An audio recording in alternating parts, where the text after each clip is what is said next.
اللہ تبارک و تعالی اپنے بندوں کے حق میں رحمت والے فیصلے کرتا ہے، درگزر والا معاملہ فرماتا ہے۔ جگہ جگہ قرآن مجید میں اللہ تعالیٰ نے اپنے بندوں پر رحمت کرنے کا ذکر فرمایا۔ ان اللہ یغفر الذنوب جمیعا، فرمایا بے شک رب تمہارے سارے ہی گناہ معاف فرما دے گا، تم نا امید نہ ہونا، وہ معاف کر دے گا تمہیں۔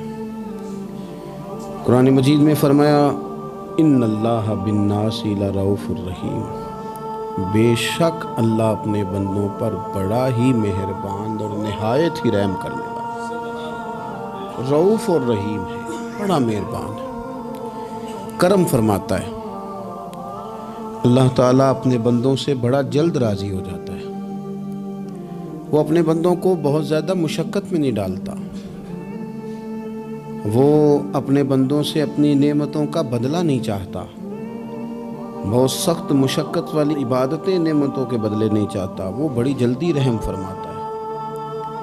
ماں پیار کرتی ہے اپنے بچے سے، لیکن وہ ناراض بھی ہو جاتی ہے بعض چیزوں میں، بعض معاملات اس کا دل بھی دکھاتے ہیں، بعض جگہ وہ رو کے یہ بھی کہتی ہے کہ تو نے میری محبت کا کوئی نتیجہ نہیں مجھے دیا، میری ساری کمائی تو نے ضائع کر دی۔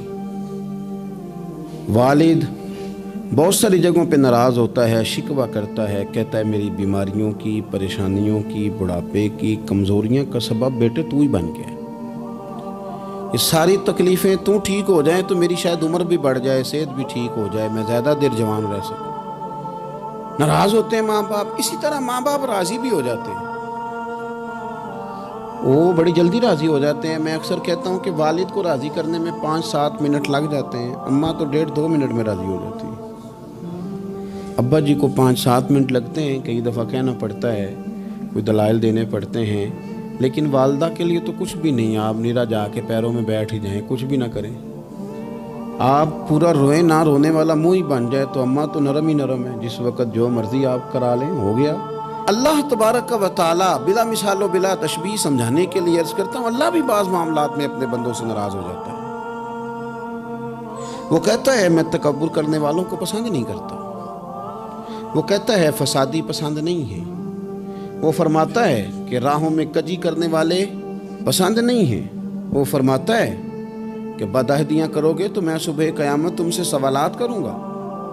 اللہ تبارک و تعالیٰ بہت ساری چیزوں کو ناپسند کرتا ہے، ناراض ہو جاتا ہے، بلکہ نبی پاک صلی اللہ تعالیٰ علیہ وسلم نے فرمایا تم بات کرتے کرتے کوئی ایسا جملہ بول دیتے ہو کہ رب اتنا ناراض ہوتا ہے کہ تمہیں پتہ بھی نہیں ہوتا، تمہارے لیے جہنم کا فیصلہ کر دیتا ہے۔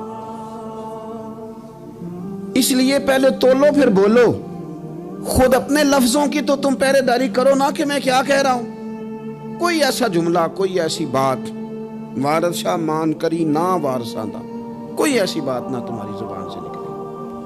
اور حضور یہ بھی فرماتے ہیں کہ اس کا دوسرا پہلو بھی ہے، بعض اوقات تم بات کرتے ایسا جملہ کہتے ہو وہ اتنا راضی ہوتا ہے کہ تمہارے لیے جنت کا فیصلہ فرما دیتا ہے۔ مسلمان کو اب یہ حکم ہے، اس ساری گفتگو کا نتیجہ یہ ہے کہ وہ اپنے جذبات پر، خیالات پر، نگاہوں پر، زبان پر، کانوں پر تھوڑی توجہ دے، بے لگام نہ بنے، بے ترتیب نہ بنے، جو طبیعت میں آئے کر نہ گزرے، تھوڑا سا نہ سوچے سمجھے اور تھوڑا سنبھل کے چلے، کبھی ان کاموں کی طرف نہ جائے جن سے رب ناراض ہو جاتا ہے، ان کاموں کی طرف بڑھے جن سے اللہ راضی ہوتا ہے۔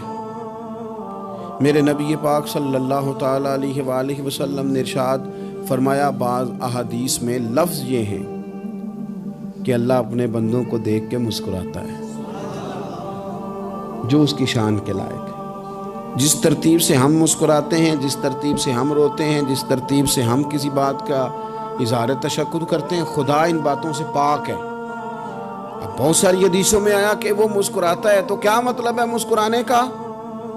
تو علماء تفسیر نے لکھا ہے مسکرانے کا مطلب یہ ہے کہ وہ بڑا ہی راضی ہوتا ہے اپنے بندے سے، بڑا راضی ہوتا ہے، یہ مطلب ہے۔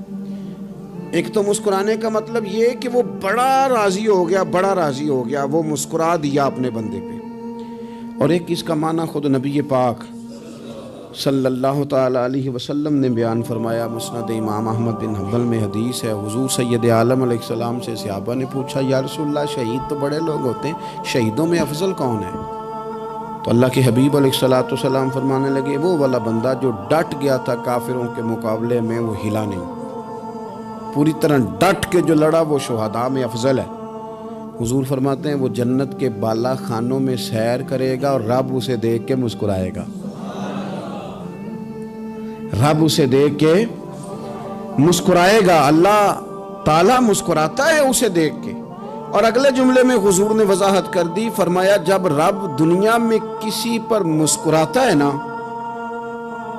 تو اس کا معنی یہ ہے کہ قیامت میں پھر اللہ اس سے حساب کوئی نہیں لے گا۔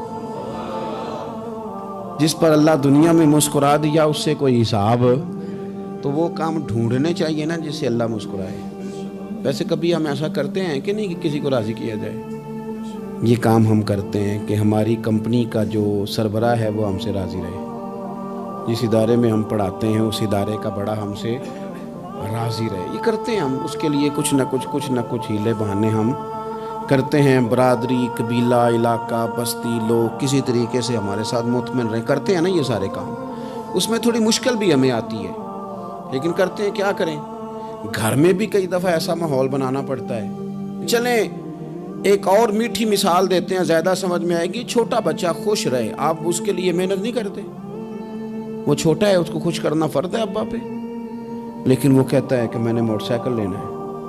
چھوٹا ہے، چلا ہی نہیں پائے گا، تو ابا پھر اسے راضی کرتا ہے، کہتا ہے بیٹے چھوٹا سائیکل لے لے، چل میں تجھے اڑانے والا جہاز لے دیتا ہوں۔ مقصود کیا ہے کہ اس کو ناراض نہیں کرنا، یہ روئے نہ، اس کا دل نہ ٹوٹے۔ ہو یارو سنو نا میں کیا کہہ رہا ہوں، اگر چھوٹے بچے کے لیے وہ چیزیں ڈھونڈتے ہو، میرے ابا جی نا اپنے نواسے کے لیے کھلونا لے کے آئے تو بچہ بڑا ہی کھیلا، تو ابا جی کہنے لگے لو پیسے پورے ہو گئے میرے۔ بچے کو پسند بڑا ہے نا، پیسے پورے کر چھڑے نے، دیکھو نا جی کتنا اس کو راضی ہوا ہے۔ تو انسان کیا کرتا ہے کہ کوشش کرتا ہے، چھوٹا بچہ بھی ناراض نہ ہو تو وہ چیزیں وہ ڈھونڈتا ہے کہ اس کو کیا پسند ہے، چاکلیٹ لے جاؤں، فلاں چیز لے جاؤں، آئس کریم لے جاؤں۔ تو ایک بچے کے لیے، گھر کے لیے، سربراہ کے لیے اتنی محنت کرتے ہو، تو وہ کام بھی ہمیں ڈھونڈ کے تلاش کرنے چاہیے نا جس سے رب راضی ہوتا ہے، اللہ راضی ہوتا ہے۔ بتاؤں وہ کون کون سے کام ہیں؟ نبی کریم صلی اللہ تعالیٰ علیہ وسلم نے ارشاد فرمایا 3 لوگ ہیں جنہیں دیکھ کے رب مسکراتا ہے۔ یا رسول اللہ صلی اللہ علیہ وسلم وہ کون کون سے؟ تو محبوب فرمانے لگے، ایک وہ بندہ ساری مخلوق سوئی ہے، آدھی رات ہے، رات کا پچھلا پہر ہے، اس نے اٹھ کے وضو کر لیا، مصلی پہ کھڑا ہو گیا خدا کی یاد میں، فرمایا اسے دیکھ کے رب مسکراتا ہے جو اس کی شان کے لائق ہے۔ مسکراتا ہے اللہ۔ یہ تو سونے کا ٹائم تھا، یہ تو گہری نیند آنے کا وقت تھا، رات کا پچھلا پہر۔ رات پوے تے بے درداں نو نیند پیاری آوے، تے درد منداں نو یاد سجن دی ستیاں وی آن جگاوے۔ اور ساون کی کالی راتوں میں جب بوندا باندی ہوتی ہے، وہ راتوں کو اٹھ اٹھ روتے ہیں جب خلقت ساری سوتی ہے، اللہ مسکراتا ہے۔ اور سننا میرے بھائی، میرے نبی پاک صلی اللہ تعالیٰ علیہ وسلم فرماتے ہیں جب مسلمان نماز کے لیے صفیں بناتے ہیں نا، ترتیب لگ رہی ہوتی ہے، اب اللہ کی بارگاہ میں کھڑے ہوں گے، قیام کریں گے، رکوع کریں گے، سجود کریں گے، فرمایا جب مومن صفیں بناتے ہیں تو رب دیکھ کے مسکراتا ہے، مسکراتا ہے۔ کمال ہو گئے عروج بندگی کا، جب بندے کو دیکھ کے رب مسکرائے۔ خدا بندے سے خود پوچھے بتا تیری رضا کیا ہے، مسکراتا ہے۔ اور میرے نبی پاک علیہ السلام فرماتے ہیں جب مجاہد جہاد کے لیے صفیں سیدھی کرتے ہیں، آج تو یہ رب کے نام پہ مرنے ہی آ گئے، یہ صفوں میں کھڑے ہوں گے، ترتیب سے لڑیں گے، ترتیب سے گلا کاٹیں گے کافروں کا یا شہادت لیں گے۔ فرمایا جب جہاد کے لوگ صفیں بناتے ہیں تو رب انہیں دیکھ کے مسکراتا ہے۔ کتنے نصیبوں والا وہ بندہ ہے جسے دیکھ کے مسکرا دیا۔ او یار کبھی تیرا بیٹا تیرے سامنے مسکرائے نا چھوٹا، تو تیرا دل باغ باغ ہو جاتا ہے۔ تیری ماں بیمار کسی ایک دن صحیح طرح ہنس پڑے تو طبیعت خوش ہو جاتی۔ مجھے بتاؤ نا جس کا رب بھی اسے دیکھ کے ہنس پڑے، جو اس کی شان کے لائق ہے، کیا اس بندے کے نصیبیں ہیں، کیا اس کے مقدر ہیں۔ آپ اس مقام پر اپنے آپ کو لائیں. اب دیکھیں نا یہ حدیث آپ نے سن لی, اب ہم نے نا اس طرح صفحے نہیں بنانے جس طرح ساری دنیا, اب ذرا صفحے بھی شوق سے بنائیں گے. آپ ذرا تھوڑا سا شوق پیدا کریں گے, بھئی یہ تو میں وہ کام کرنے لگا ہوں جسے دیکھ کے رب مسکراتا ہے. نبی پاک صلی اللہ علیہ وسلم نے فرمایا جب کوئی بندہ توبہ کرتا ہے نا, ہم توبہ کا رٹا لگاتے ہیں, یا اللہ میری توبہ یا اللہ. اور توبہ کا تو مطلب یہ ہے کہ پچھلے گناہوں سے پکی توبہ, آج کے بعد یہ غلطی نہ کرنے کا پکا وعدہ. تو نے ساری شب برات رو کے گزاری ہے, بتا سویرے جھوٹ جوڑنے کا ارادہ ہے تیرا, آج کے بعد رشوت تو نہیں نہ لے گا, ملاوٹ تو نہیں نہ کرے گا, یہ توبہ ہے. اور اگر سارے کام اسی طرح کرنے تو پھر یہ توبہ کا رٹا ہے, جتنا مرضی لگاؤ. حضرت علی بن ربیعہ رضی اللہ تعالیٰ عنہ فرماتے ہیں میں مولا علی کے ساتھ تھا, مقام حرہ کی طرف جا رہے تھے, حضرت علی نے ہاتھ اٹھا کے دعا مانگی ہماری تعلیم کے لیے, ورنہ حضرت علی ہم صحابہ کو محفوظ عن الخطا تو مانتے ہیں نا. ہاتھ اٹھا کے کہا اے اللہ ہمارے گناہ بخش دے, تیرے علاوہ کوئی معاف کرنے والا نہیں. اور پھر حضرت علی آسمان کی طرف دیکھا اور دیکھ کے نا حضرت علی بن ربیعہ کو تو مسکرائے.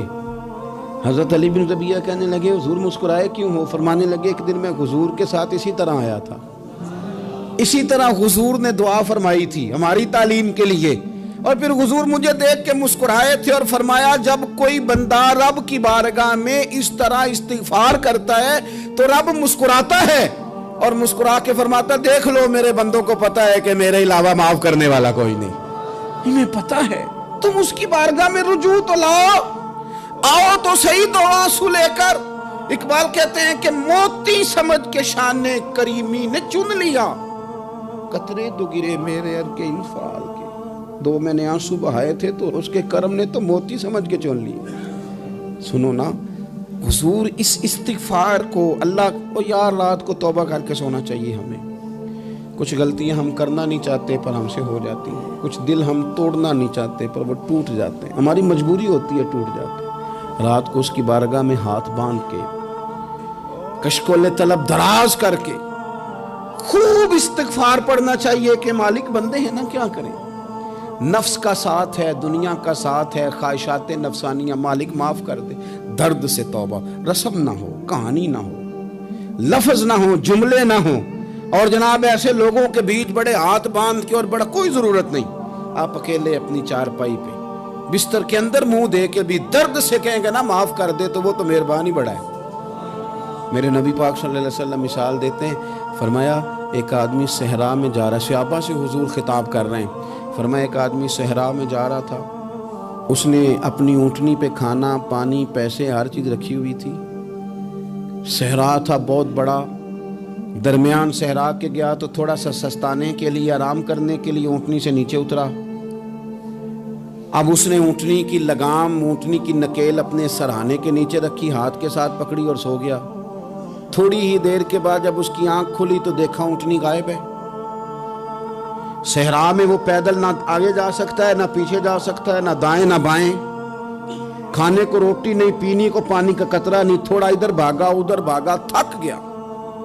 کریم محبوب فرماتے ہیں وہ پوری طرح نڈھال ہو گیا اور مایوس ہو گیا, معاذ اللہ, مایوس ہو کے دوبارہ اسی جگہ آ کے لیٹ گیا جہاں پہلے لیٹا تھا. انتظار کرنے لگا کہ اب موت ہی آئے گی, آخری وقت ہے, نہ میں پیدل یہ صحرا کراس کر سکتا ہوں, نہ پیچھے جا سکتا ہوں, نہ کھانا ہے نہ پانی ہے, سوائے موت کے کوئی سہارا نہیں. حضور فرماتے ہیں وہ رستے میں دوبارہ لیٹ گیا, اچانک اس نے رخ بدلا تو اونٹنی سامنے کھڑی تھی. حضور نے صحابہ سے پوچھا بتاؤ نا اسے بھلا کتنے کو خوشی ہوگی؟ یا رسول اللہ جسے نئی زندگی مل گئی ہے.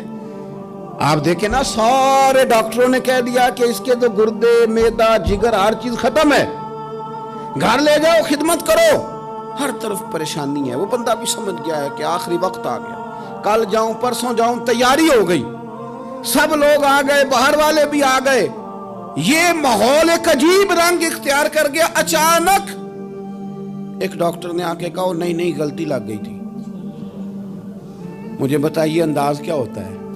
بغیر دوائی کے بندہ اٹھ کے کھڑا نہیں ہو جاتا, میں تو بچ گیا ہوں. نبی پاک صلی اللہ علیہ وسلم فرمانے لگے اس کی اونٹنی مل گئی, بتاؤ بھلا اسے کتنی خوشی ہوگی. یا رسول اللہ وہ تو دوبارہ دنیا میں آ گیا. حضور فرمانے لگے اسے کچھ بھی خوشی نہیں ہوئی جب کوئی رب کا گناہگار بندہ آ کے توبہ کرتا ہے، رب کو اس سے کئی گنا زیادہ خوشی ہوتی ہے۔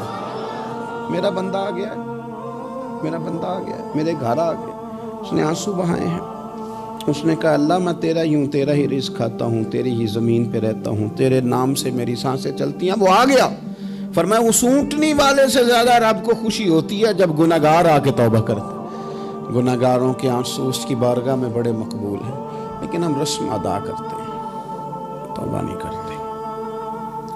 ہم اپنے آپ کے ساتھ دھوکہ کرتے ہیں، جھوٹ بولتے ہیں۔ ہم بندہ کوئی ناراض ہو جائے تو ہمیں کوئی نہیں نیند آتی، اس کے گھر چلے جاتے ہیں۔ ہم اپنے سارے رشتوں کو، تعلقات کو مینٹین کر کے رکھنے کے عادی ہیں۔ ہمیں پتہ ہے کہ وہاں میں نہیں جا سکا تو بیٹا بھیجتا ہوں، فلاں شادی پہ میں نہیں جا سکا تو بھتیجا بھیجتا ہوں، بھائی بھیجتا ہوں۔ ہر تعلق کا ہم نے خیال رکھا کوئی روٹھ نہ جائے، لیکن کمال ہے نا، یہ نہیں سوچا کہ اگر رب روٹھ گیا تو جب وہ روٹھ جائے نا تو سارے رشتے بھی بندے کے پاس موجود ہوں تو کوئی کرامت نہیں ہوتی، پھر کروڑوں روپیہ جیب میں ہوں تو ڈاکٹروں کی دوائیاں اثر نہیں کرتی۔ وہ روٹھ جائے تو پھر انسان اس طرح سے پھسلتا ہے کہ بڑے بڑے اس کے پاس دروازے ہوتے ہیں پر کسی جگہ اس کا ہاتھ نہیں لگتا۔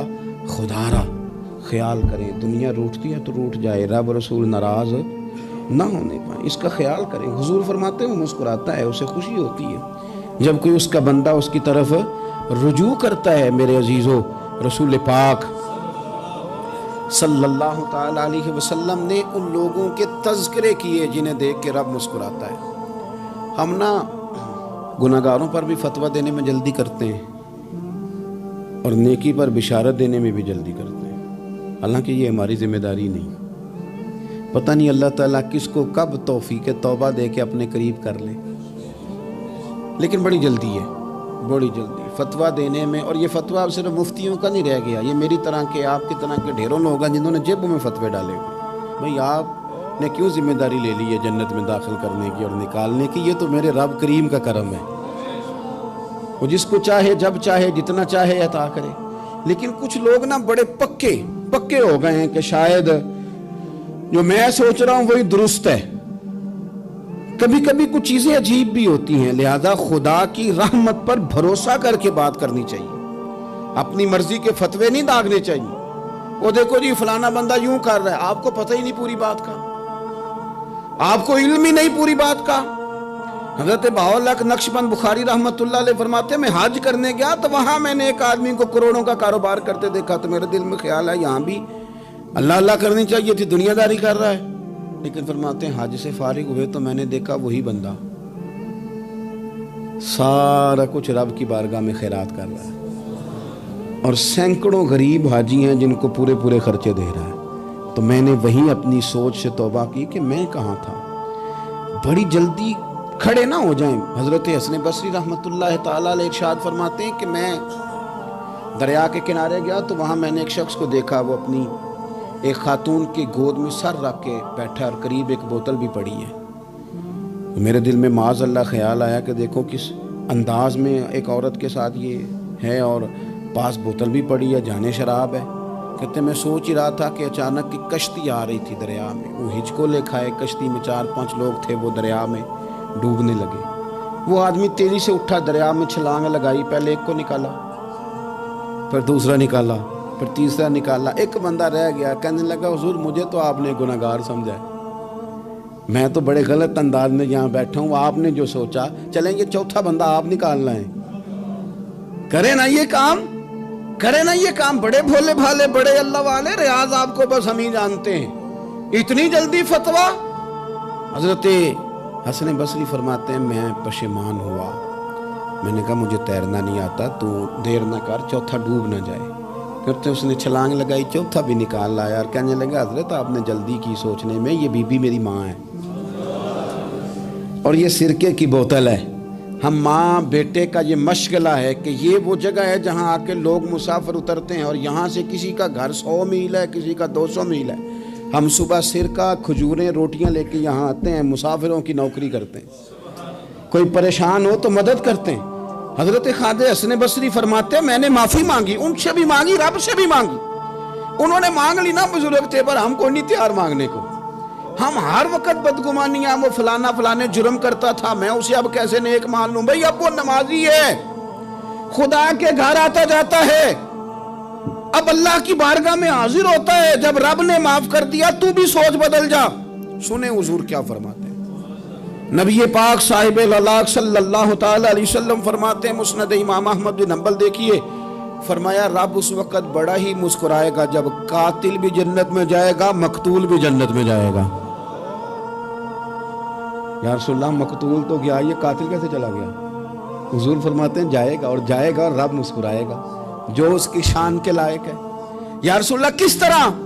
تو نبی پاک صلی اللہ علیہ وسلم فرمانے لگے، اس نے ایک مومن کو قتل کیا تھا، وہ شہید ہو کے جنت میں چلا گیا. اب اللہ نے بعد میں اسے توبہ کی توفیق دے دی. پہلے اس نے کلمہ پڑھا، پھر یہ میدان میں اترا، کافروں سے لڑا، یہ شہید ہوا، رب نے اسے بھی جنت دے دی.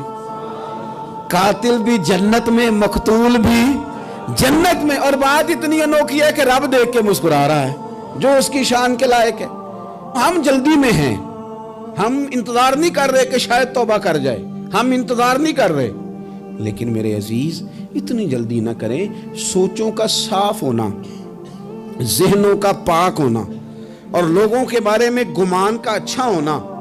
آپ کسی نفسیات کے ڈاکٹر کے پاس چلے جائیں، اسے کہیں ٹینشن بڑی ہے، میں ان کے مضامین پڑھتا رہتا ہوں، وہ سب سے پہلا سبق آپ کو یہ پڑھائیں گے کہ اچھا سوچا کریں. اچھا سوچنے سے بندہ تندرست رہتا ہے. کس سے بندہ تندرست رہتا ہے؟ ہیں جی واقعی. یعنی اس والے پڑوسی کے بارے میں بھی اچھا سوچنا ہے گھر میں، اس والے کے بارے میں بھی، چھوٹے بھائی کے بارے میں بھی اچھا سوچنا ہے، اور بڑے کے بارے میں بھی اچھا ہی سوچنا ہے. یعنی اپنی برادری قبیلے کے بارے میں بھی اچھا سوچیں، جو قبیلے کا نہیں اس کے بارے میں بھی چلیں تھوڑا سا اچھا سوچ لیں. اپنے بارے میں تو اچھا سوچا ہے بڑا. میں کہتا ہوں کہ ہم اپنی غلطیوں سمیت اپنے آپ سے بڑا پیار کرتے ہیں، اور دوسرے کی ایک غلطی نظر آ جائے تو ہمیں گھن آنے لگ جاتی ہے. آپ جلدی نہ کریں. مالک نے موقع دیا ہے بندوں کو، نہ وہ کسی کا رزق چھین رہا ہے، نہ سانسیں چھین رہا ہے، وہ اپنی زمین پہ چلنے بھی دے رہا ہے، رہنے بھی دے رہا ہے. تو جب اس نے موقع دیا ہے آپ بھی تھوڑا موقع دیں. اللہ بڑا کریم ہے، دروازے کھولے گا، اس کے بندے اس کی بارگاہ تک پہنچیں گے. بدگمانیاں اور پھر بدگمانیوں کا عروج، اور اس لیول تک جا کے بات کر دینا ہے کہ جہاں سے خوف آئے کہ یار یہ بات نہیں کرنی چاہیے. رسول کائنات سرور دو عالم صلی اللہ تعالی علیہ وسلم فرماتے ہیں کہ اللہ مسکراتا ہے. دیکھو ہمارے ہاں نا ایک اور بھی مسئلہ بن گیا ہے. میں نے کچھ لوگوں کو نا پکا، میرے پیارے ہیں، محبت ہے مجھے، تو میں چونکہ آپ میری کلاس ہیں، میں مشاہداتی اور تجرباتی باتیں بھی کر لیتا ہوں، اسی کی روشنی میں کئی دفعہ گفتگو بھی تیار کرتا ہوں. کچھ لوگوں نے نا پکا ذہن بنا لیا یہ کہنے کا کہ ہاتھ بڑا تنگ ہے. پکا آپ جس وقت پوچھ لیں ان کا ہاتھ اور بڑا ہی زیادہ تنگ ہے. آپ یقین کریں، بہن کا جو خامند ہے وہ کہہ رہا ہے جا حصہ لے کے آ، تیرے بھائیوں کی کمائی تو نہیں، تیرے ابا کی ہے، لے کے آ. وہ بیچاری اس کی منتیں کر رہی ہیں، کہتی ہے اگر جاؤں گی نا تو وہ کہیں گے حصہ لے جا، آج کے بعد ہمارے گھر نہ، میرا دروازہ نہ بند کرو، مہربانی کرو. اور بھائی سے بات کرتی ہے تو کہتا ہے ہاتھ ہی بڑا تنگ ہے، جب ٹھیک ہوگا تو دے دوں گا. نہ کریں یہ ظلم. ہمارے اپنے تڑپتے رہتے ہیں اور ہماری دولتیں اندر پڑی رہتی ہیں. ہمارے اپنے چھوٹی چھوٹی ضروریات کے لیے پریشان ہوتے ہیں، لیکن ہم بڑے بڑے بہانے ہیں ہمارے پاس. کہتے ہیں یہ نکمہ ہے، یہ نکھٹو ہے، یہ کام نہیں کرتا، اس میں فلانا ہے، بے فلانا ہے، بلہذا میں نے نہیں ساتھ چلنا. اظہار جب آپ کے اندر پیدا ہوتا ہے نا، اظہار جب کسی کے لیے آپ حساس ہوتے ہیں تو آپ کو بھی سرور حاصل ہوتا ہے. نہ کریں یہ کام کہ آپ کو اللہ نے وسعت دی ہے اور ہر وقت آپ ہاتھ تانگ ہونے کا رونا رو رہے ہیں، ہر وقت آپ یہ کہہ رہے ہیں میں بڑی آزمائش میں ہوں، جب خدا نے آپ پہ نہیں ڈالی. تو اتنے جھوٹ بولنا صرف اس لیے کہ میرے پیسے بچ جائیں، صرف اس لیے کہانی سنانا کہ حالات میرے بڑے خراب ہیں کہ کوئی بندہ میرے سے کوئی تھوڑا بہت قرض نہ مانگ لے. سنو، نبی پاک صلی اللہ علیہ وسلم کے پاس مہمان آ گیا، بخاری مسلم ہے. حضور نے ازواج مطہرات کے گھروں میں پیغام بھیجا، کچھ چیز ہے ضیافت کے لیے؟ یا رسول اللہ کچھ بھی نہیں، یہ دو جہاں کے شاہ ہیں اور پاس کچھ رکھتے نہیں، دو جہاں کی نعمتیں ہیں ان کے خالی ہاتھ میں. یا رسول اللہ کوئی چیز بھی نہیں. حضور نے صحابہ کے مجمع پہ نظر ڈالی، یا رسول اللہ صلی اللہ علیہ وسلم حکم ہو، تو حضور فرمانے لگے تم میں سے کوئی بندہ ہے جو اسے گھر لے جائے روٹی کھلائے؟ ایک صحابی اٹھے فوراً، حضور میں لے کے جاتا ہوں کھانا کھلاتا ہوں۔ فرماتے ہیں میرے گھر میں صرف بچوں کا کھانا تھا، یہ نہیں کہ فریزر بھرا ہوا ہے نعمتوں سے، صرف بچوں کا کھانا۔ یہ نہیں کہ کسی کو دیکھ کے اپنی ہنڈیا پہ برتن دے لیا، صرف بچوں کا کھانا۔ کہتے ہیں گھر گیا، بیوی سے کہا کیا کیفیت ہے؟ کہنے لگی بچوں کی روٹی ہے۔ میں نے کہا بچے سلا دے، صبح ناشتہ کر لیں گے۔ تو کہنے لگی آپ کیا کھائیں گے؟ تو میں نے کہا نہ میں کھاؤں گا نہ تو کھائے گی، مہمان جو نبی پاک کا ہے۔ کہا اچھا، اب ذرا تجویز دیکھو میاں بیوی کی سوجھی آپس میں۔ کہتے ہیں کھانا لگا دینا، کیونکہ ایک آدھ بندے کا کھانا ہے۔ اپنی غربتوں کا ہر جگہ اظہار کرنا، رونا رونا، یہ دیکھو غربت کیسے چھپائی جا رہی۔ اس کو کہا نہیں کہ چل تو تھوڑا رحم کھا، تو آیا ہے تو تھوڑا رحم کھا، یہ نہیں کہا اٹھ کے نا تو کھانا رکھنا اور اٹھ کے نا چراغ ٹھیک کرنے کے بہانے بجھا دینا۔ ہم دنیا والوں کے سامنے کیوں اپنے دکھ بیان کریں؟ ہم جو کہیں گے رب رسول کی بارگاہ میں کہیں گے۔ تو نا چراغ ٹھیک کرنے کے بہانے، اہلیہ اٹھی کھانا دینے کے بعد چراغ ٹھیک کرنے کے بہانے بجھا دیا۔ خامد بھی ہاتھ چلاتے رہے، بیوی کبھی برتن رکھتی کبھی اٹھاتی، پتہ چلے کہ کھانا کھا رہے ہیں، کھانا کھایا جا رہا ہے۔ کہتے ہیں مہمان پیٹ بھر کے کھانا کھا گیا۔ یہ کام ہوا رات کے اندھیرے میں، اس وقت ہوا جب چراغ بھی بند تھا، اس وقت ہوا جب کوئی دیکھنے والا نہیں تھا، کسی پڑوسی کو بھی خبر نہیں تھی۔ فرماتے ہیں صبح کے اجالے میں اس مہمان کو لے کے مسجد نبوی میں نے قدم رکھا تو نبی کریم نے فرمایا رات جو تم نے کام کیا ہے نا، اسے دیکھ کے میرا رب بڑا مسکرایا ہے، اللہ بڑا مسکرایا ہے۔ اللہ تر دامنی پہ شیخ ہماری نہ جائیے، ہم دامن نہ چھوڑ دیں تو فرشتے وضو کریں۔ یہ شان ہے صحابہ کی۔ نبی کریم علیہ السلام نے فرمایا رب رات مسکرایا تیرا یہ انداز دیکھ کے، اور اس نے قرآن نازل کیا وَيُؤْثِرُونَ عَلَىٰ أَنفُسِهِمْ وَلَوْ كَانَ بِهِمْ خَصَاصَةٌ۔ کچھ لوگ وہ ہیں جنہیں بڑی بھی ضرورت ہو تو دوسروں پر اثار کر دیتے ہیں، قربانی دے دیتے ہیں۔ رب مسکرایا ہے، اندر پیسے رکھے ہوئے ہیں، اندر پیسے رکھے ہوئے ہیں، اور بہن آ کے منت کر رہی ہے کہ بھائی حالات بڑے خراب ہیں، تھوڑی سی مہربانی کر۔ تو کہتے ہیں بہن پردہ یہ ہے بس، کیسے بتاؤں تجھے حالات، تجھے کیا بتاؤں کام کتنی مشکل سے چلتا ہے، یہ پردہ یہ بس۔ بہرحال اگر تو نے کہا ہے نا 50,000 تو میں زیادہ نہیں، کوئی 20 کو دے دوں گا تجھے، وہ بھی خاصی نیکی کر کے، وہ بھی بتا سکھا کے۔ رات اماں پہ علیحدہ سے احسان چڑھاؤں گا، ابا پہ علیحدہ سے چڑھاؤں گا کہ تمہاری بیٹی کے ساتھ تعاون کرنا، سارے علاقے کو ویسے ہی بتاؤں گا۔ اور وہ غریبنی بیچاری 20,000 لے کے گھر گئی ہے، پھر سفارشیں کر رہی ہے کہ مہربانی کرو۔ میں نے ایسے بھی دیکھے ہیں جو پہلے بیوی کو پکڑاتے ہیں تو دے، اس لیے کہ پھر وزیر اعظم تو ڈنڈا نکال لے گا تو بڑا مشکل ہو جائے گا پھر گھر میں رہنا، لہذا وہ یہ تو آگے لگ۔ یہ کیا لہجہ ہے آپ کا؟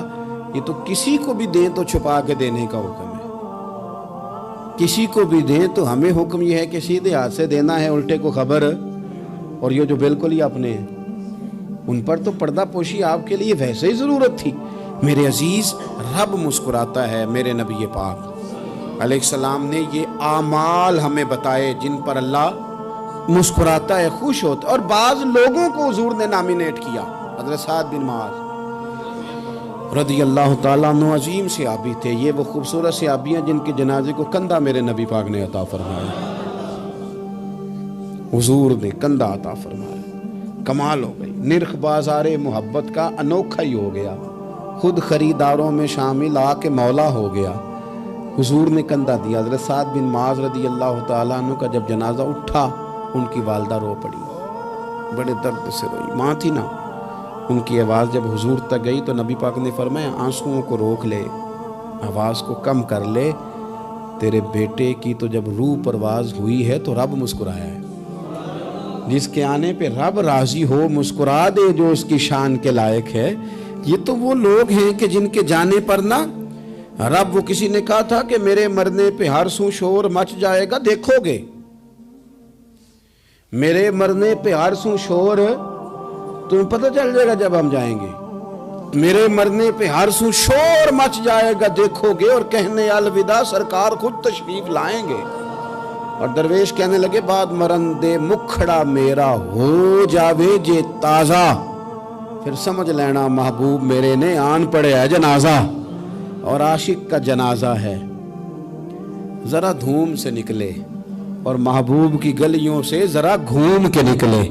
فرمایا کہ ان کے تو جانے پہ رب کریم، اور حضور نے ایک دعا بھی دی۔ حضرت ابو طلحہ، حضرت طلحہ رضی اللہ تعالیٰ عنہ صحابی تھے، ان کا وصال ہو گیا تو حضور نے دعا بھی دی۔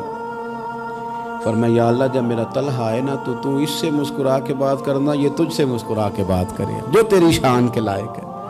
تو اللہ تعالیٰ غائب درجے راضی ہوتا ہے۔ ایک دفعہ پھر بات دہراتا ہوں، جو میدان میں ڈٹ کے شہید ہو رب اسے دیکھ کے مسکراتا ہے۔